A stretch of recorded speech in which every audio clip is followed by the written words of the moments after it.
I read The Mountain Is You a while back, and if I am honest, I do not remember most of it anymore. Not the specific chapters, not the exercises, not even the order the ideas came in. What I have left is closer to a residue than a memory. One sentence and a feeling that has quietly stayed with me longer than the details ever did. There is something almost funny about how little of the actual text survived, given how much time I spent reading it, underlining passages, nodding along at sentences that felt important in the moment. All of that has quietly dissolved somewhere in the years since. What remains is closer to a residue left behind after most of the liquid has evaporated, concentrated down into something smaller, but somehow more potent than the full original volume ever was. I think this happens with a certain kind of book more than others. The ones that try to teach a specific technique tend to fade entirely once that technique stops being actively used. But the ones that hand you a single reframing of how you see yourself seem to survive differently. This book, for me, has clearly been the second kind. I lost the scaffolding entirely. I kept the room it was built to hold. This is one of those books that lays out an exact plan for how to overcome your own mind. And the part of that plan I actually absorbed is deceptively simple. Whatever happens to us, we are the ones responsible for it, not anyone outside of us. I remember resisting that sentence a little when I first read it. It feels, at first glance, like it is letting everyone else off the hook too easily, denying the real ways other people and circumstances genuinely do affect us. But the longer it has stayed with me, the more I think it was never really about denying outside difficulty. It was about where I choose to place my attention afterward and what I do with whatever has already happened to me. Blame is, I think, one of the easiest paths available to us for satisfying ourselves inside our own minds, even while it quietly makes us weaker every time we take it.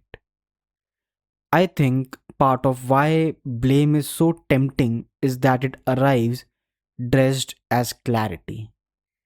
In the moment something goes wrong, pointing outward feels like understanding exactly what happened rather than what it actually is, which is a way of stopping the investigation before it reaches anywhere uncomfortable. Real clarity usually takes longer to arrive than blame does.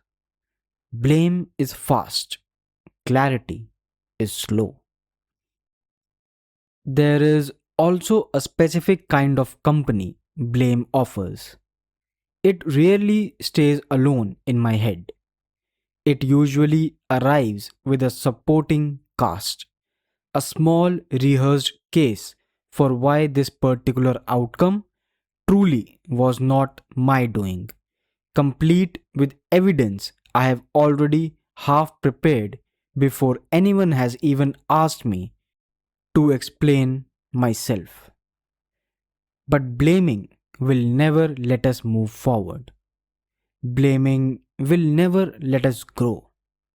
It is a very efficient way to feel something without actually building anything. The title itself says this more precisely than I probably can.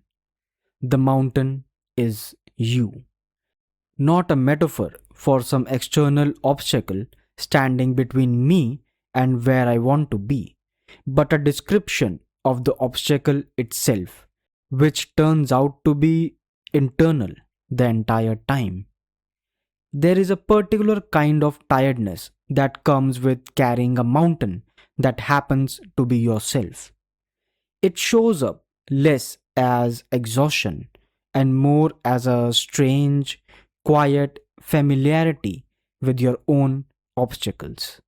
The way a person eventually stops noticing a heavy piece of furniture they have to walk around every day in their own home. The mountain does not need to announce itself constantly to still be blocking the path. Sometimes it simply becomes part of the furniture of a life, walked around so consistently that walking around it starts to feel like the only reasonable route. This is not a book that deserves to be read only once. I think it is meant to be picked up off the shelf and read again and then again until whatever weaker version of ourselves it is addressing has genuinely started to loosen its grip. I think that is also why a single reading really does the whole job, even for a book this direct about its central idea. The first time through, the sentence registers as information. It takes a return visit, maybe several, for it to stop being something I know and start being something I actually act from, which is usually not while calmly reading on a couch, but somewhere in the middle of an ordinary day, at the exact point where blame would otherwise have felt so much easier to reach for instead. I keep thinking about how strange it is that a book title alone can do this much work, years after the rest of the book has faded. The mountain is you. Four words.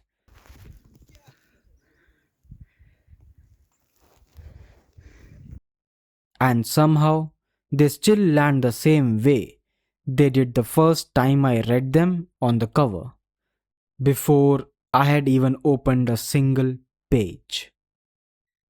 Maybe the point was never to finish the climb.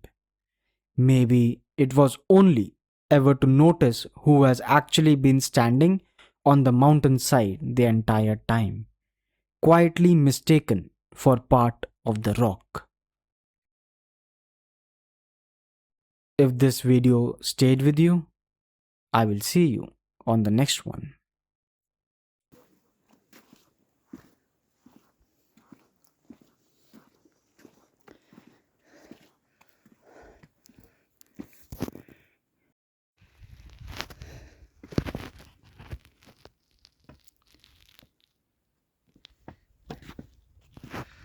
Her her Mahadev.